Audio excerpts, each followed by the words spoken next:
Bien, mes chers collègues, l'heure étant arrivée et le quorum étant atteint, nous allons pouvoir ouvrir ce dernier conseil municipal de notre mandature, et donc le 52e. Donc je vais vous proposer de désigner un secrétaire de séance. En l'absence de notre Benjamin habituel, pour suivre l'âge, ce serait donc mademoiselle Tiffany Labarsouk, qui serait notre Benjamin d'Assemblée, donc si elle accepte ce rôle, et si jamais tout le monde est d'accord. Ok, merci. J'ai reçu un certain nombre de pouvoirs, le pouvoir donc de M. Arnaud Charpentier pour Pierre-Guy Perrier, le pouvoir de M. Denis Lesage pour M. Dominique Bonin, et le pouvoir de Mme Géraldine Libessart pour Mme Monique Reculot. Nous avons à approuver un procès-verbal, celle de la séance du 17 décembre 2019. Y a-t-il des remarques?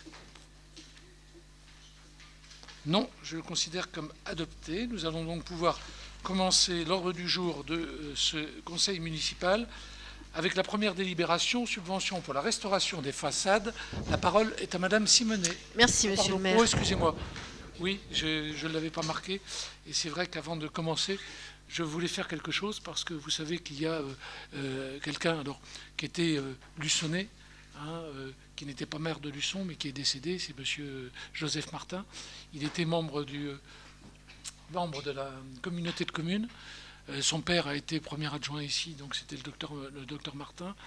Il nous a quittés malheureusement très prématurément. C'est quelqu'un qui s'était beaucoup engagé pour la communauté de communes. Il avait beaucoup travaillé en particulier sur les zones économiques. Et si vous le voulez bien, on va en sa mémoire faire une minute de silence.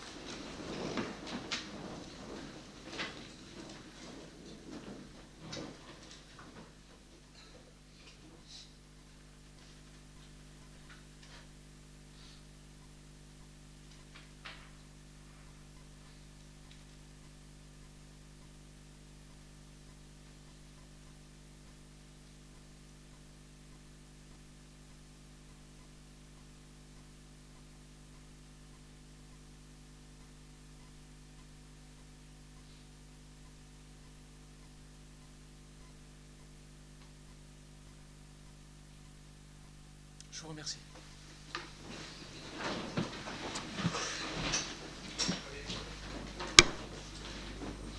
Bien, nous allons prendre, si vous voulez bien, la première délibération, subvention pour la restauration des façades. La parole est à Madame Simonet. Merci, Monsieur le maire. Vu le Code général des collectivités territoriales, vu la délibération du 30 octobre 2006 accordant une aide pour la restauration des façades situées à l'intérieur du périmètre des SPR, sites patrimoniaux remarquables, vu le certificat de conformité des travaux établi par Monsieur Yves Nicolas, architecte chargé de l'instruction de ces dossiers, vu l'avis favorable de la Commission des finances du 11 février 2020, après avoir entendu l'exposé de son rapporteur, le Conseil municipal, après en avoir délibéré, accorde la subvention de 882,56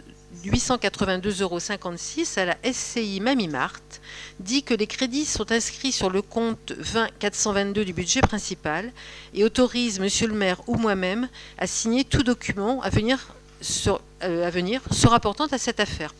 Donc la SCI Mamimart, c'est l'ardoise gourmande. Voilà, avez-vous des remarques ou des questions? Non, donc je le soumets à votre vote. Y a-t-il des contre? Des abstentions? Qui est pour? À l'unanimité, donc je vous en remercie. Nous allons passer donc à la deuxième délibération. Dès que j'aurai... La deuxième délibération, donc à compte de la subvention 2020 au comité de la foire exposition. En fait, donc la foire exposition nous a demandé donc de faire une subvention supérieure à l'habitude. On leur donnait 16 200 € toutes les années. Bon, il s'est avéré qu'ils ont eu un exercice difficile donc la dernière fois, et donc ils n'auraient pas eu l'argent donc pour pouvoir boucler donc la foire exposition donc de cette année. Donc ils nous avaient demandé les 16 200 € habituels et de rajouter 13 800 € pour arriver à 30 000 €. En fait, quand on regarde les comptes, on se rend compte qu'il y a une disponibilité donc, de 5 600 €. Vous savez qu'on n'a pas le droit de thésauriser l'argent public. Et donc, derrière, ce que je vous propose, c'est qu'on rajoute donc 22 000 euros cette fois-ci. Donc, ça permet donc de boucler ce qu'ils doivent faire cette année. Alors, bon, on en a discuté avec Monsieur Nolot, en disant que si jamais il y avait bien sûr un manque au bout du compte, eh bien, quelle que soit l'équipe en place, eh bien, il y aurait bien sûr un équilibre qui serait fait par la municipalité, donc qui sera la seule qui va nous succéder. Donc, pourquoi 22 000 euros? Parce que vous savez que lorsqu'on atteint 23 000 euros, on est obligé de faire une convention, que c'est quelque chose donc de complètement différent.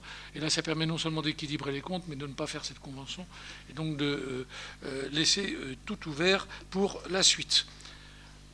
Donc, je vous propose d'attribuer un acompte de subvention de 22 000 euros pour cet exercice 2020, et bien sûr, ils seront inscrits au budget primitif, donc 2020.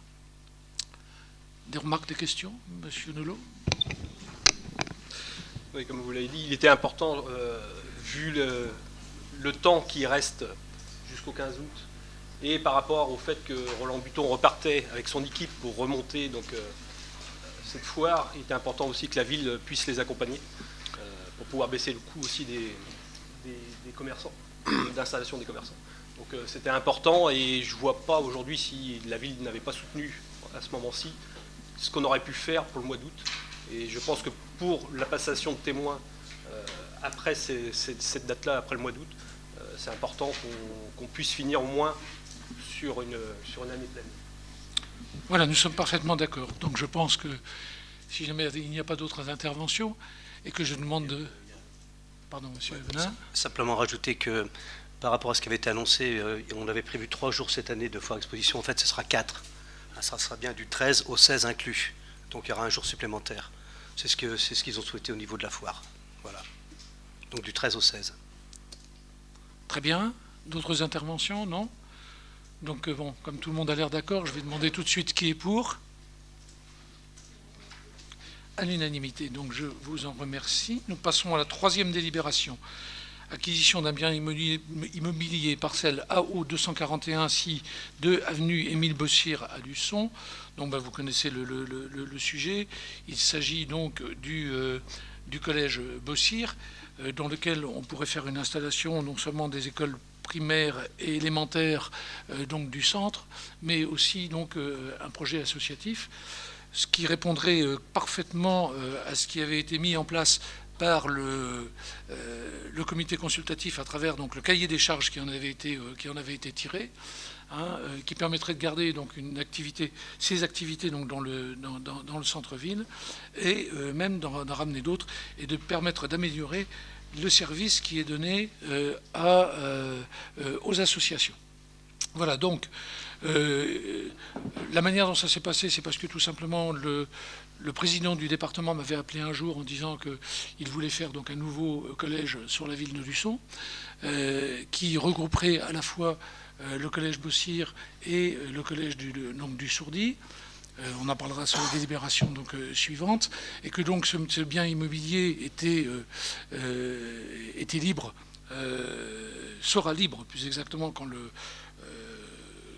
collège va être ouvert.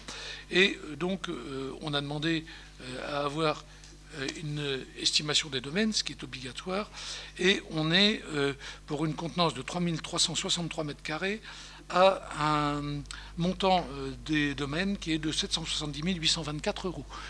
Donc autant vous dire que par rapport à tout ce que l'on pouvait imaginer comme coût par ailleurs, on est nettement en dessous. Donc, ce que je vous propose, c'est l'acquisition de cette parcelle cadastrée AO 241 d'une contenance de 3 363 mètres carrés pour un montant de 770 824 €, et puis d'autoriser donc le maire. Je pense que ce sera peut-être après les élections. Ce sera le maire, puisque je ne crois pas qu'il y ait Madame le maire qui se profile dans l'avenir, donc à signer l'acte de vente ainsi que document utile et nécessaire à la conclusion de cette acquisition. Je précise que M. Arnaud Charpentier, dont j'ai le pouvoir, ne prendra pas part au vote. logiquement, il aurait dû sortir de la salle, mais je ne peux pas, la main qu'il représente, la faire sortir de la salle et laisser l'autre à l'intérieur. Avez-vous des remarques ou des interventions? Monsieur Nolot. Oui. On était parti pour s'abstenir sur cette délibération. D'ailleurs, la preuve, puisqu'on s'était abstenu sur les finances, en se disant, effectivement, c'est une superbe opération immobilière. Pour rappel, on a acheté l'aile du séminaire à 600 000 euros.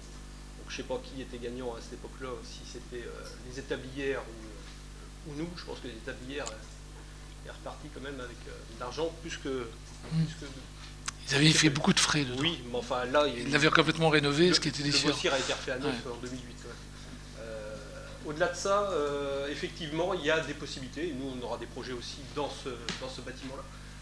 On se serait abstenu sur le fait des écoles publiques, puisque nous, ce n'est pas notre objectif. Mettre les associations, oui, c'est faisable. Et c'est certainement ce qu'on va proposer. Et voilà, c'est pour ça qu'on se serait abstenu.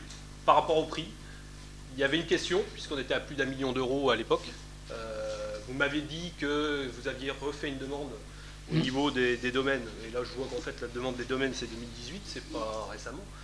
Donc on a été voir pourquoi, et on a découvert par hasard que cette parcelle cadastrée ne comprenait que l'ancienne partie du Bossir. C'est-à-dire que la parcelle là aujourd'hui, celle qui est nommée, ne représente... Ah ben je l'ai imprimée. Oui, non, mais je peux vous la donner. Hein. Ça peut être une faute de frappe, mais c'est c'est bien l'ensemble. C'est bien l'ensemble. C'est bien l'ensemble. Il faudra la modifier, alors elle n'est pas bonne. Oui. Puisque la parcelle cadastrée aujourd'hui, 241, fait exactement 3000... combien vous avez mis 3000 et quelques, hein, je vois plus... 3300. Ouais, 3300, c'est exactement la parcelle A241, et c'est celle sur les vieux bâtiments, qui ne comprend ni l'aile latérale, ni l'aile sur le premier... Alors écoutez... Ça, je peux vous Ah oui, pardon. En effet, bon. C'est AO 241 et 772. Il y a 3 parcelles en tout sur ce bâtiment. Oui, oui. Donc, si c'est l'ensemble, à ce prix-là, il faut y aller. Oui, non. C'est 771, 241 et 772. Voilà. Le problème, c'est qu'aujourd'hui, la DLU, elle n'est pas bonne. D'accord, donc on va le modifier en mettant bien les 3... le département de la Vénienne et la personne appartenant à la... Je l'ai appuyé, je ne sais plus où je l'ai mis, mais je l'ai retrouvé peut-être bien. Attendez, parce que c'est pas si simple que ça. Nom du propriétaire, département de la Vendée, acquisition de la parcelle AO 771. Les deux autres parcelles n'ont pas le même numéro. Hein. Appartenant à l'État, la parcelle appartenant à la commune.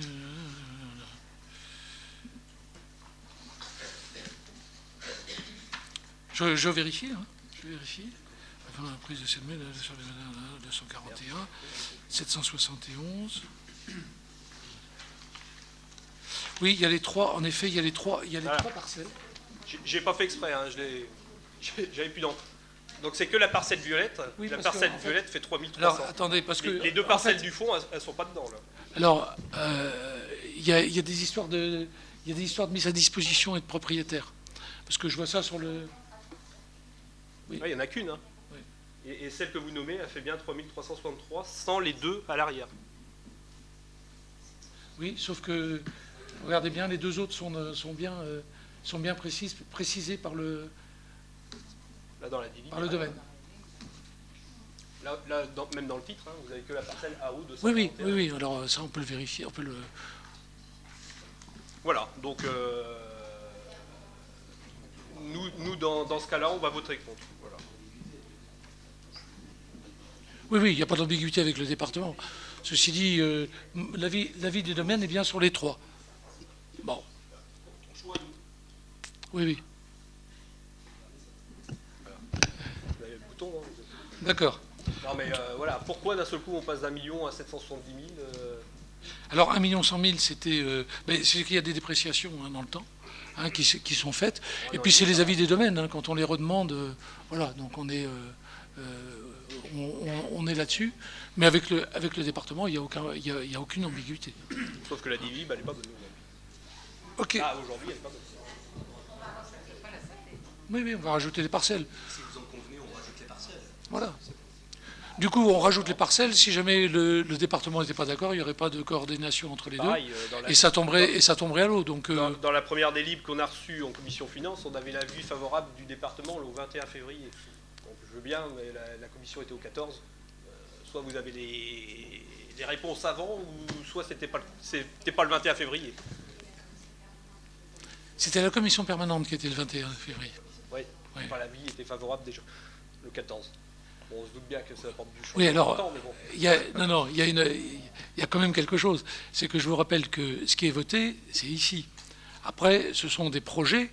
Oui, oui, oui, oui. Oui, il n'y aurait pas eu l'accord du département. Le projet n'aurait pas été le même que celui qui est présenté ce soir, ce qui est évident. Mais bien sûr que dans tout projet de délibération, vous avez quelquefois des anticipations du fait des convocations a priori. C'est pas la première fois qu'on a ça. C'est pas ce qui me posait souci, c'est d'anticiper la réponse, même si on sait que la majorité. Oui, non, mais c'est pas la première fois qu'on fait des anticipations de réponse par rapport à des délais qui sont contraints. Donc, en rajoutant donc les parcelles, pour être sûr qu'on ait la totalité donc, du bâtiment, donc je vous pose la question, y a-t-il des contre? Ok, des abstentions. Et qui est pour? Ok.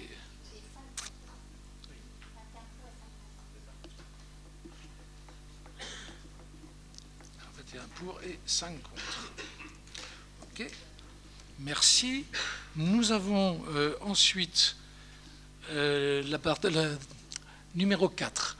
Là, du coup, c'est autre chose. C'est donc la parcelle qui se trouve donc derrière dans la partie postérieure du Gartioche, hein, donc de la caserne, pour que le département puisse construire donc le nouveau collège. Donc là, il y a en fait deux choses qui vont se passer. Il y a l'État donc qui vend la parcelle à la ville, et la ville donc qui le retrocède, donc l'euro symbolique, au département. Sachant que c'est une chose qui se fait dans toutes les communes, hein, et l'habitude, c'est-à-dire que lorsqu'il y a un nouveau collège qui se construit, eh bien c'est la commune donc, qui fournit donc, le terrain. Donc cette délibération, c'est justement de vous proposer de faire la cession donc au département de la Vendée, la parcelle cadastrée du coup AM 813 pour un montant d'€1 et d'autoriser donc le maire à signer l'acte de vente ainsi que tout document utile et nécessaire à rendre la vente pure et parfaite. Là encore, M. Charpentier ne prendra pas part au vote. Y a-t-il des remarques, des interventions, M. Nolot? Oui, en décembre, on l'avait voté en disant que de toute façon, on était mis devant le fait accompli. C'était compliqué aujourd'hui de refuser l'installation d'un nouveau collège neuf sur la ville, même si nous, on préférait effectivement 2 petits collèges comme sur le tour. C'est vrai qu'aujourd'hui, un seul collège dans une ville de 10 000 habitants, il n'y en a pas, mais bon, c'est comme ça. On avait l'avantage et la possibilité de garder ces 2 collèges. Le choix a été fait par le département et la ville aussi d'en avoir un nouveau. Certes, on va l'acter parce qu'on n'a pas le choix. Il y a aussi derrière une question de sécurité qui n'a pas été résolue, on n'a pas eu d'infos là-dessus. Où va se faire l'ouverture de ce collège? Il y a toujours le problème du passage. Alors c'est bien, ça a été fait là-bas exprès pour pouvoir envoyer vers les cars et vers le ramassage des bus. C'est très bien, mais le passage est énorme. Hein. 600 enfants accompagnés de parents, plus. Enfin voilà. J'espère que la sécurité va être mise en avant. Il y a quand même des habitants aussi autour. On n'a toujours pas la solution et la réponse à l'ouverture, de quel côté se fait l'ouverture du collège. On a vu passer l'annonce pour le mur de 210 mètres de long. C'est des frais, on est à 595 000 €, c'est un coût quand même. C'est vrai qu'habituellement, la ville donne, enfin les villes en général, donnent un terrain gratuitement dont ils sont déjà propriétaires. Là, on le rachète. Alors effectivement, est-ce que c'est un bien pour un mal de le mettre en extérieur ou de le mettre sur notre commune? À voir. Aujourd'hui, il reste en centre-ville, c'est une bonne chose. On déplace un petit peu le problème sur l'est de la ville, l'ouest pardon de la ville. Voilà. On est mis devant le fait accompli. Alors, on nous a dit oui, vous ne défendez pas les 2 collèges. Si, on les a défendus. On s'est retrouvé un peu seul aussi à les défendre. Mais derrière cette question aussi, il y a le problème du personnel. Est-ce que réellement on a voulu faire un seul collège unique ou est-ce qu'on a voulu, avec l'inspection d'académie, réduire aussi des postes? On a bien vu le problème des enseignants, des professeurs et aussi du personnel en réunissant, en n'en faisant qu'un, les professeurs, les agents techniques, les agents administratifs, effectivement, vont aller ailleurs. Quand vous avez un dans chaque établissement, il n'en faut plus qu'un. Voilà. Et derrière, c'est des gens qui habitent aussi dans le secteur, qui habitent aussi à Luçon. Il ne faut pas non plus le négliger. Et moi, j'ai une pensée quand même pour eux et pour les profs de langue, entre autres, qui vont malheureusement devoir aller ailleurs. Voilà.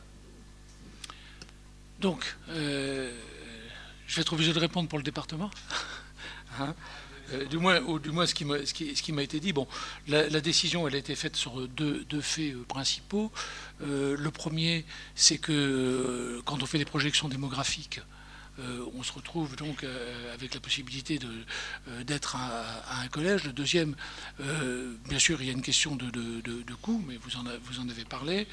La troisième, c'est aussi une question de sécurité. Alors, pas sécurité au sens où vous l'avez entendu, mais sécurité des locaux, puisque le collège actuellement donc du Sourdi est un collège qui, pour l'instant, est encore dans les normes, mais étant donné les nouvelles normes qui vont arriver et qu'on connaît déjà, il y a un moment, il va devenir vite obsolète, et donc il y aurait un problème de sécurité avec des coûts qui seraient des coûts donc très importants.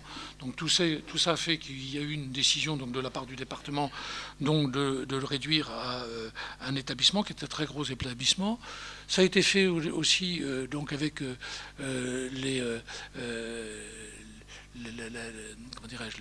l'éducation nationale, hein, sur les histoires de continuité d'éducation. Donc moi je rentrerai pas je ne suis pas du tout un spécialiste de ce domaine, donc je ne rentrerai pas dans ce débat-là. Mais bon, il y avait plusieurs raisons qui faisaient que le département a pris cette décision. Bon, derrière, c'est vrai que ce n'était pas un terrain qui nous appartenait, mais globalement, racheter un collège, comme on l'a vu avant, 770 000 euros, et puis ici, mettre 595 000 euros, plus grosso modo 100 000 euros dans un mur, on va arriver à 1 million, on va être gentil, à 1,5 million, pour avoir quelque chose où il faudra faire encore des travaux, 1 million à peu près pour arriver à mettre les deux écoles, c'est-à-dire 2,5 millions, alors que pour la ville de Luçon, il y avait un coût de la construction donc de l'école du centre ailleurs de 4,5 millions, donc on fait déjà une économie de 2 millions, et la rénovation sur place qui était à près de 7 millions. Donc je pense que c'était à la fois une bonne solution pour avoir des locaux neufs, un centre-ville qui est redynamisé, et puis faire des économies, ce qui permettra de faire d'autres investissements à l'équipe qui nous suivra. Donc voilà, hein, en gros, alors c'est deux visions qui sont différentes. Hein, voilà, donc je pense que après, c'est bien sûr ceux qui auront la main la prochaine fois qui prendront les décisions. Voilà. L'autre question oui. Sur le futur collège, est-ce que la ville, parce que c'est dans 3 semaines, voilà, il va y avoir une nouvelle mairie, enfin une nouvelle équipe, est-ce que dans les 3 semaines à venir, la mairie, enfin les nouveaux élus seront concernés par ce dossier, seront alertés ou consultés? Pourquoi, pardon, sur quel pour les ouvertures, pour le... Ah mais alors, voilà, là je vous rappelle la procédure. Qu'est-ce qu'on cherche, qu'est-ce qu'on veut, où on va tabler à... Je vous rappelle la procédure. Nouvelle structure, ça attire beaucoup de nouveaux. Hein. Oui, je vous rappelle la procédure. On est sur un investissement qui est un investissement donc, de plusieurs dizaines de millions d'euros. Hein. Donc il faut... oui, ça 17 millions d'euros. Hein, il faut donc avoir, si vous voulez, c'est un concours d'architectes. Hein. Donc dans un cahier des charges qui est un cahier des charges dans lequel, si vous voulez, en particulier la sécurité est quelque chose qui est donné à la fois par la direction des routes, par la gendarmerie et par les prévisionnistes donc, de sécurité. Donc ça va rentrer dans le cahier des charges. Donc ça là-dessus, ce sont les techniciens, donc j'allais dire, on n'a pas trop de choses à dire. Par contre, il est évident que lorsqu'il y a un concours d'architectes, eh bien, les élus locaux font partie donc, du jury de concours. Hein, donc, bien sûr qu'il y aura la possibilité à ce moment-là d'intervenir pour l'équipe qui sera en place. Mais ça, c'est une procédure qui est une procédure habituelle quand on atteint ces montants-là. Moi, je parlais aussi de l'aménagement extérieur, c'est-à-dire les routes aujourd'hui, qui Oui, est propriété de la ville. Sur la sécurité, c'est-à-dire que bien sûr tout ça va se coordonner, hein. Mais on est obligé de tenir sur les appels d'offres, hein, sur la procédure donc d'appel d'offres et en particulier donc de jury d'assises, de jury de concours. Pardon. Les coups de pioche démarreraient quand? On avait entendu pendant un temps. Alors le mur, vous voulez savoir? Non, pas le mur.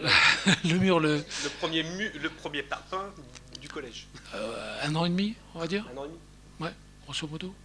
Avec le concours d'architectes, les appels d'offres, dans un an, à septembre prochain, ce sera peut-être un peu juste. Ce sera un peu juste. Dans l'autre d'après. Ah oui.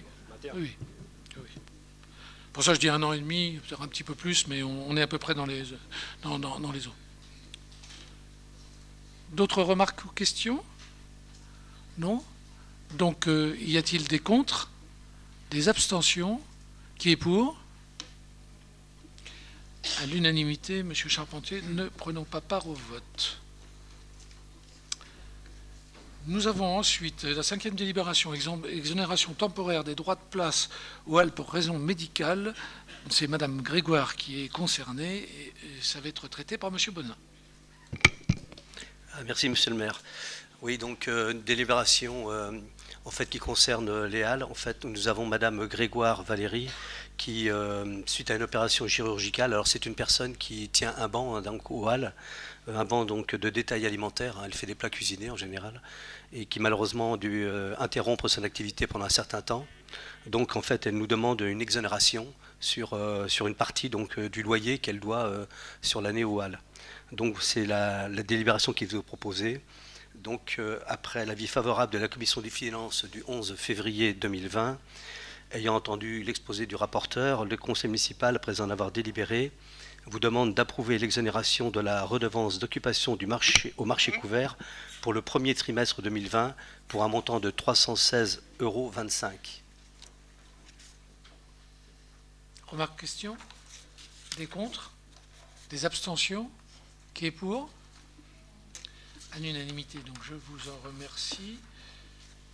Nous allons continuer. 6e délibération. Destruction de nids de frelons asiatiques, participation financière pour l'exercice 2020. La parole est à M. Bonin. Merci. Bon, c'est une délibération redondante, hein. Ça fait maintenant plusieurs années qu'on l'apprend. Simplement donc rappeler que le frelon asiatique, malheureusement, sévit en France depuis les années 2000. Il prolifère en Vendée depuis principalement les années 2009 environ. Et à Luçon notamment. Alors c'est vrai que paradoxalement, tous les ans, aujourd'hui, ça diminue. Hein. L'année dernière, souvenez-vous, il y a 3 ans en arrière, on détruisait à peu près 40 nids en moyenne par an. Là, cette année, il y en a 19 seulement. Enfin 14, pardon. 14 pour cette année. Il y en avait eu une vingtaine l'année précédente.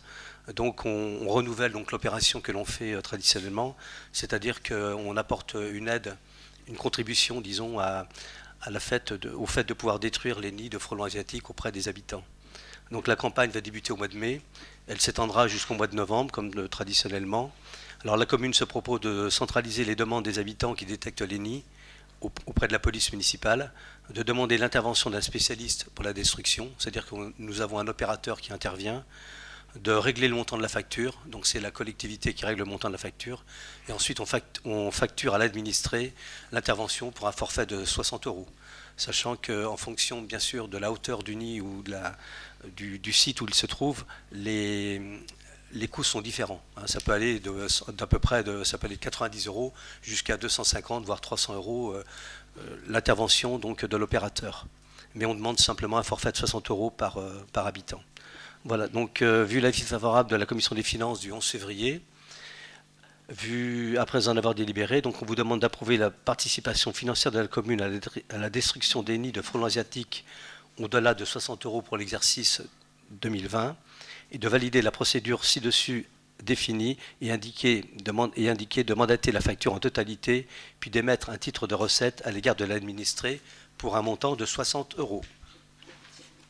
Des remarques ou des questions? Des contre? Des abstentions? Qui est pour? Unanimité, je vous en remercie. 7e délibération, convention de gestion pour l'ouverture et la fermeture au public du hall des voyageurs de la gare de Luçon. La parole est à Monsieur Bonin. Bien, donc la gare de Luçon, aujourd'hui, bon, de toute façon, elle est fermée du fait que, enfin, pas la gare, le trafic, disons, est fermé du fait de la rénovation des voies, enfin, de la voie pour l'instant, d'une voie, avec la démolition des 2 voies, mais une voie sera remise en place. Donc, actuellement, le guichet de la gare est quand même ouvert une vingtaine d'heures par semaine. Hein. Il est ouvert principalement le matin et l'après-midi, il est fermé. Donc, de ce fait, la SNCF met en place dans les gares qui n'ont pas toujours de guichet ouvert des systèmes de fermeture automatique. Donc c'est ce qu'il est prévu sur Luçon, c'est-à-dire que le matin, la gare s'ouvre automatiquement, la porte s'ouvre automatiquement. Le soir, bien sûr, elle se ferme également automatiquement. Mais ce qu'il est programmé et ce qu'il est demandé, c'est que la commune et un agent de la commune viennent vérifier que dans la gare, il n'y ait personne qui puisse y résider. Sinon, ça va devenir effectivement un nouvel hôtel. Donc en fait, c'est la convention qui nous lie avec la SNCF, c'est effectivement de faire en sorte de s'assurer le soir à partir de 17h30 que la gare est bien fermée, enfin qu'on puisse fermer la gare d'une manière tout à fait automatique. Alors petite précision simplement, c'est qu'il y a un dernier bus qui part à 20h30 le soir actuellement. Donc on s'aperçoit qu'il y a des personnes qui attendent quand même devant la gare à 20h30. Donc elles attendent aujourd'hui à l'extérieur. Alors on est en train de faire un comptage. On est en train de comptabiliser effectivement le nombre de personnes qui attendent devant la gare réellement le soir, de façon à savoir si, plutôt que de fermer la gare à 17h30, on ne devrait pas la fermer un peu plus tard. Donc c'est ça la demande. La difficulté, c'est qu'entre 17h30 et 20h30, la nuit, donc la nuit, tous les chats sont gris. Dans la gare, il pourrait y avoir effectivement des choses qui pourraient s'y passer. Donc on est quand même on doit quand même prendre des précautions par rapport à ça. Donc dans l'immédiat, la convention, donc c'est 17h30, mais dans les jours qui viennent, peut-être qu'on sera amené à modifier donc la fermeture de cette gare à 20h30. Voilà, c'est la précision que je voulais apporter. Donc on vous demande d'autoriser monsieur le maire ou monsieur Gachet, donc adjoint au maire, à signer la convention avec la SNCF et tout le document afférent à ce dossier. Avez-vous des remarques ou des questions? Non? Donc qui est contre? Qui s'abstient? Qui est pour? À l'unanimité, donc je vous en remercie. Nous allons passer à la 8e délibération accessibilité rapport annuel 2019 de la Commission communale pour l'accessibilité. La parole est à monsieur Gachet.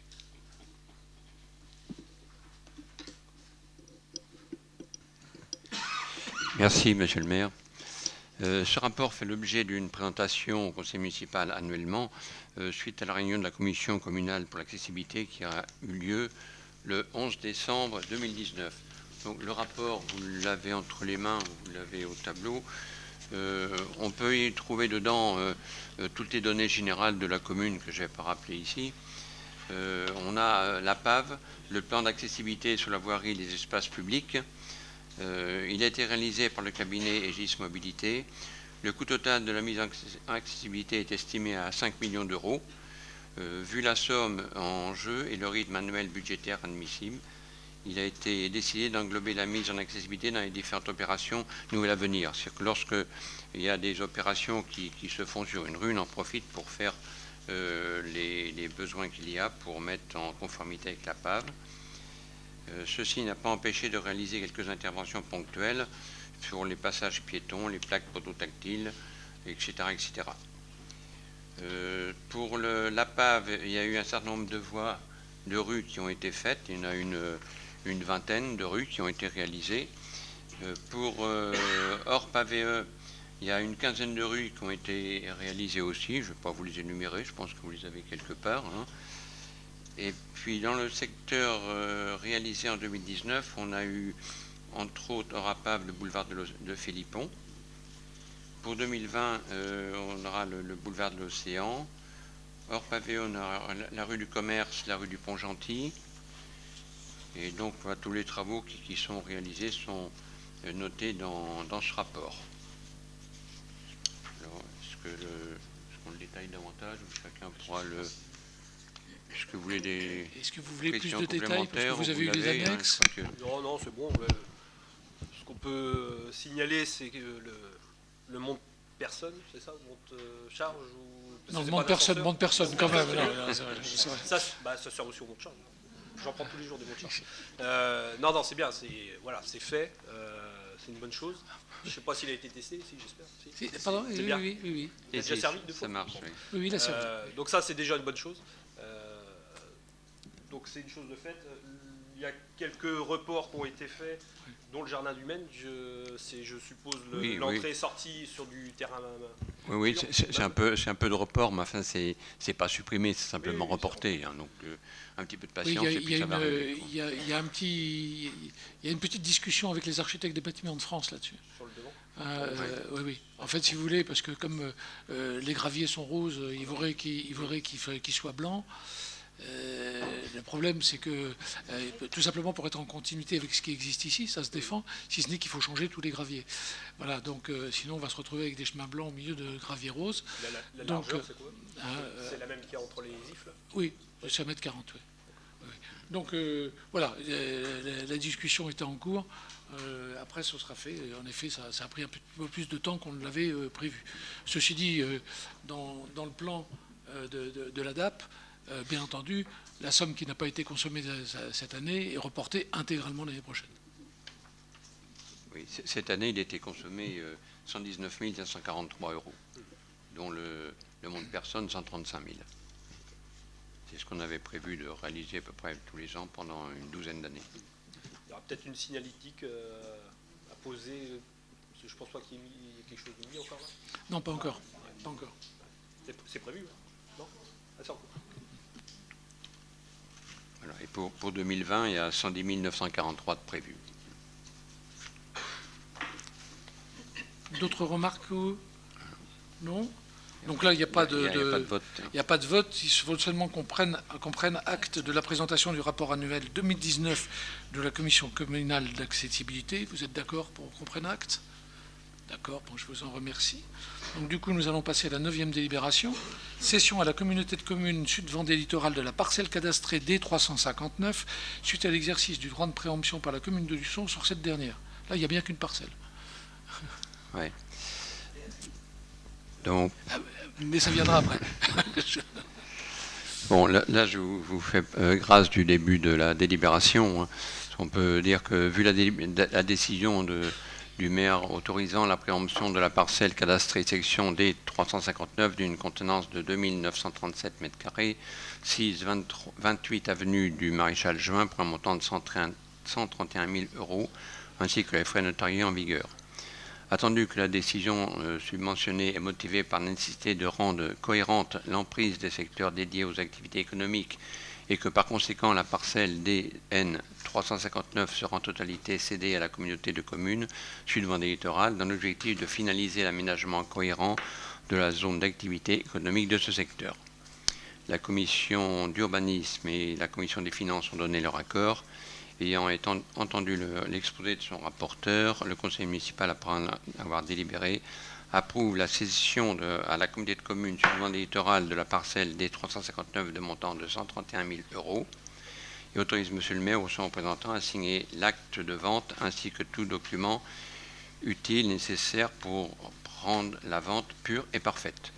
Donc là, on fait coup double puisque c'est la ville qui achète, mais qui, dans la même délibération, retransmet à la communauté de communes pour qu'il s'agit de, comme ça a été dit dans la délibération, de rendre une zone cohérente en ne mixant pas l'habitat avec le commercial ou l'artisanat. C'est la maison à l'étru. La question qu'on avait posée justement, c'est on l'avait préempté, envoyé à la Comcom, voté à la Comcom et revenu définitivement à la mairie pour qu'on le vote ici, définitivement. Oui, voilà, c'est ça. La navette. Il y a un ordre très particulier pour qu'on puisse le faire. Non, Bon, il s'avère que la la commune... question c'était de savoir si c'était encore l'autre terrain à côté. Mais non, effectivement, Non, c'est toujours on le même. est bien toujours sur le même. Toujours le- Ah, mais il fallait plusieurs délibérations. Bon. C'est la procédure. C'est la procédure. D'autres remarques ou questions? Non? Y a-t-il des contre? Des abstentions? Qui est pour? À l'unanimité, donc merci. 10e délibération, constitution d'une servitude de passage à pied au profit de M. Jean-Philippe Bonneau entre la maison du cimetière et le cimetière. La parole est à M. Gachet. Oui, attendu que le 28 février, la commune de Luçon procédera à la signature de la vente par acte authentique du bien situé 11 chemin du cimetière au profit de M. Jean-Philippe Bonneau. Attendu qu'il est mentionné dans l'acte la création d'une servitude permettant l'accès au compteur d'eau afférent au bien objet de la vente, le compteur d'eau se situant sur la parcelle voisine, en espèce celle du cimetière. Attendu que la création de cette servitude étant une condition suspensive mentionnée au compromis de vente signé le 23 décembre, il était convenu que tous les frais liés à la création de cette servitude seraient à la charge du demandeur.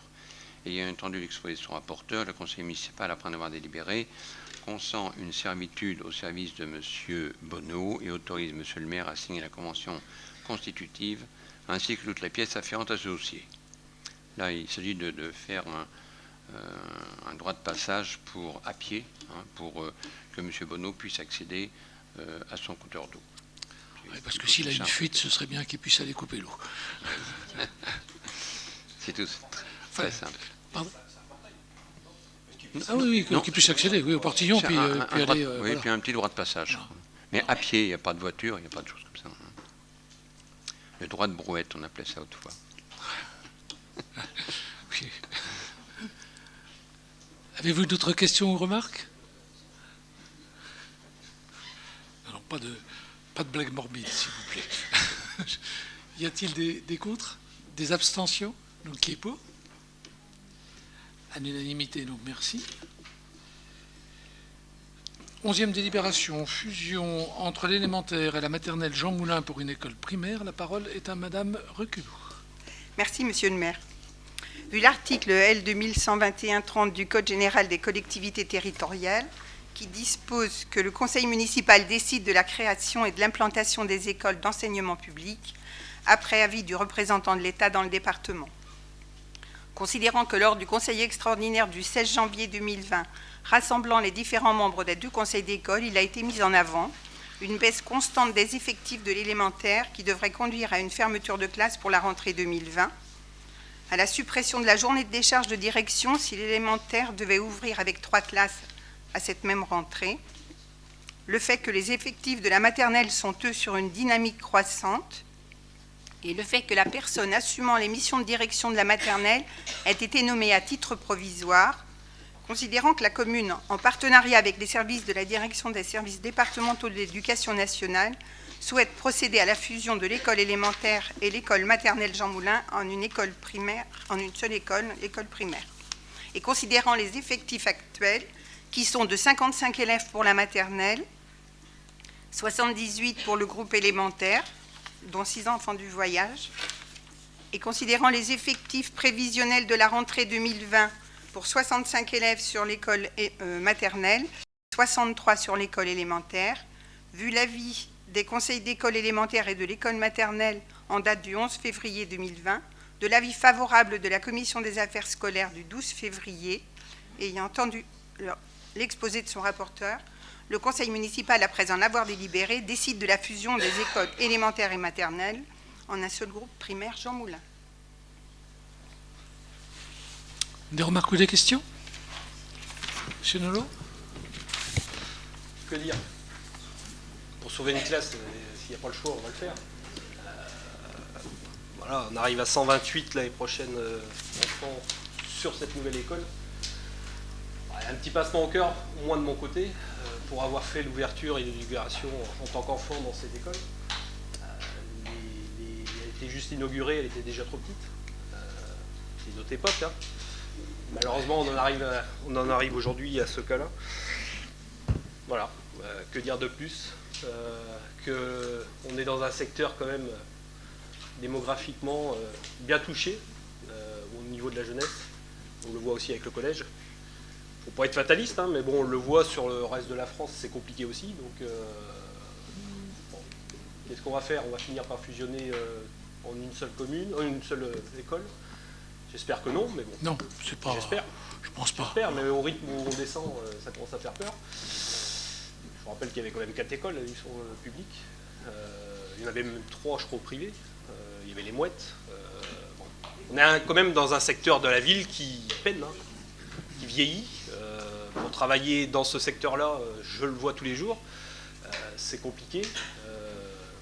le renouvellement se fait avec des populations plus âgées, la question va se poser malgré tout, pas demain ni après-demain, mais se posera dans quelques années si on n'est pas capable de trouver une nouvelle population qui est capable de remplir cette école-là. Il faut être très clair là-dessus. Alors c'est pas pour demain, mais au rythme où ça descend, il va falloir se poser la question quand même. Je préfère pas la prendre. Oui, non, vous avez raison. Il y a un moment ou un autre où je pense que la politique de natalité française devra évoluer, parce que, comme vous le dites, ce n'est pas un phénomène purement local, c'est un phénomène assez général, malheureusement, en France, puisque la natalité, le nombre d'enfants par femme diminue. Et donc, il y a un moment où il y a un certain dommage vis-à-vis donc du nombre d'enfants que l'on peut mettre donc dans les écoles. Donc ça, là-dessus, on se rejoint parfaitement. D'autres interventions? Non? Pardon. On a des effectifs sur la maternelle qui sont quand même intéressants puisqu'ils sont en augmentation. Il faut savoir que là, on est sur 2 classes en prévisionnel avec 65, mais aujourd'hui, sur le centre, avec 67, on a 3 classes. Donc, lors du conseil d'école extraordinaire qui avait été provoqué en janvier, l'inspectrice qui était là laissait aussi entendre qu'en fonction de l'évolution, la carte scolaire pouvait être revue et pourquoi pas une ouverture d'une 3e classe sur la maternelle. Ça n'était pas quelque chose qui était complètement abandonné. À un moment donné, il faut être logique aussi, avoir 2 directions. Oui, surtout avec des décharges qui sont réduites comme peau de chagrin, donc qui ne laissent pas la possibilité aux enseignants de faire un travail correct. Et il semblerait que cette année, la Vendée ne soit pas trop mal lotie, justement en fonction des postes, donc on peut espérer. Voilà. Après ce débat assez technique, y a-t-il d'autres intervenants? Non. Donc, y a-t-il des contre? Des abstentions? Qui est pour? Unanimité, donc je vous en remercie. Création de l'indemnité forfaitaire complémentaire pour les élections municipales IFCE les 15 et 22 mars 2020. La parole est à Madame Simonet. Merci, Monsieur le maire. Alors celle-là, elle est gratinée, n'est-ce pas? Elle ressemble un petit peu à la première que j'ai pu lire il y a 12 ans, donc on va considérer que la boucle va être bouclée. Mais par contre, je vais vous l'expliquer.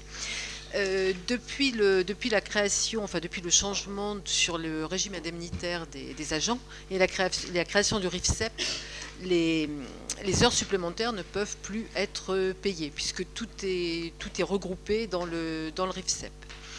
Se poser la question au moment pour les élections, puisque avant on avait l'habitude de payer, enfin on pouvait tout au moins ou les faire récupérer ou payer les heures supplémentaires. C'était le choix des agents. Donc se pose la question pour les élections. Et pour les élections, on a la possibilité, en effet, de créer une nouvelle indemnité forfaitaire pour pouvoir indemniser les heures supplémentaires effectuées, mais uniquement dans le cadre des élections. Alors, il y a un calcul savant, comme seuls savent nous en pondre les... J'allais dire l'administration, enfin c'est pas la note d'administration, mais c'est voilà. Alors cette indemnité peut être cumulée avec le RIFSEP, donc ça c'est ce qui est super important parce qu'autrement voilà.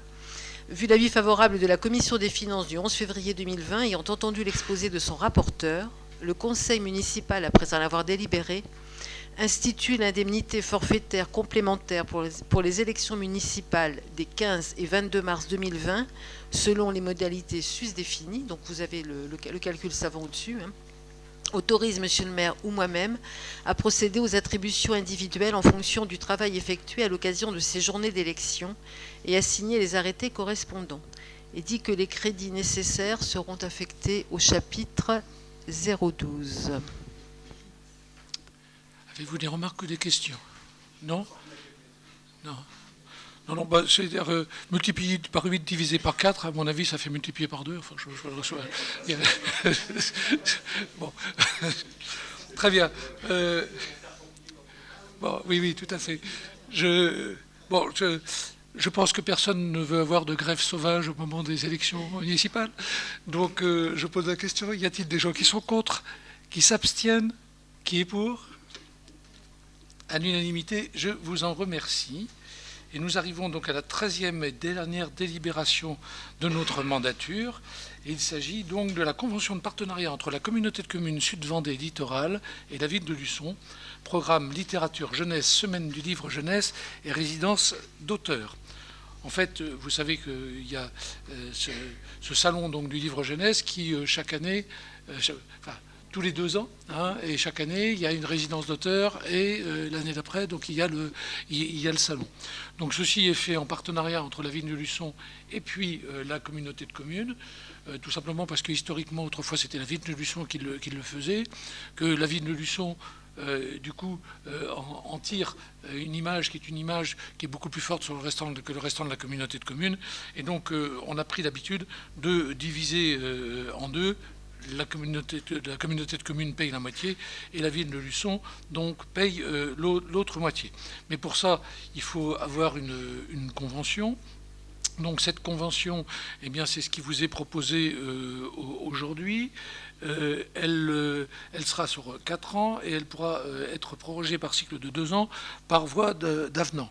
Je précise que, en fait, le montant qui a été retenu n'est pas celui qui a été l'année dernière, parce qu'il y avait eu quelques dérapages, enfin sur la dernière convention, mais bien sur ce qui a été fait donc avant, en ramenant donc ce salon au niveau, donc j'allais dire à la fois du raisonnable, tout en gardant une certaine qualité.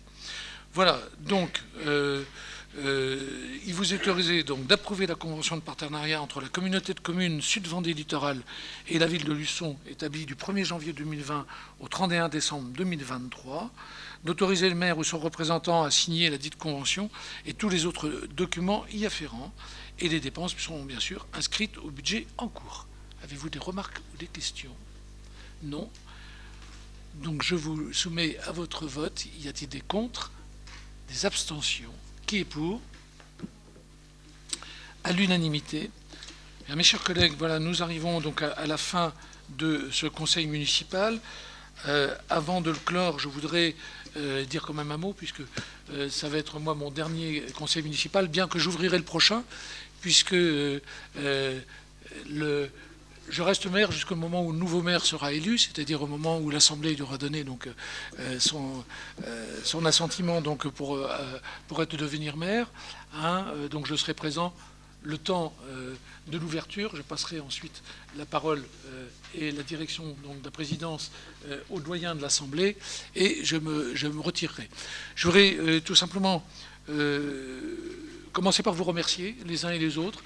Je trouve que dans cette mandature, il y a eu à la fois un calme, une sérénité et des discussions qui étaient réfléchies, sans emballement, sans sortir, j'allais dire, de ce pourquoi nous avons été les uns et les autres élus, c'est-à-dire pour l'avenir de Luçon, même si nous ne sommes pas toujours d'accord, eh bien on avait chacun la même passion, et donc je pense que c'était une bonne chose, et je voudrais vous en remercier donc chaleureusement les uns et les autres, tous autour de cette table.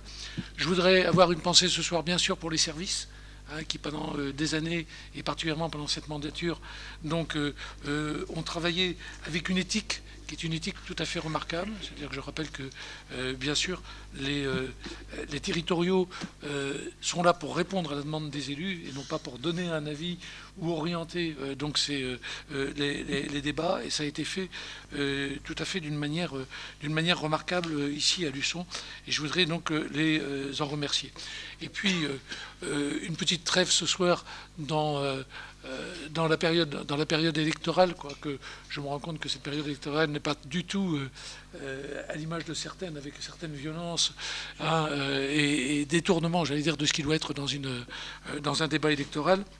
Mais nous sommes 4 adjoints ce soir, 3 adjoints et moi, donc à ne pas nous le représenter. Il s'agit donc de Daniel Gachet, de Madame Simonet et puis de Madame Reculot.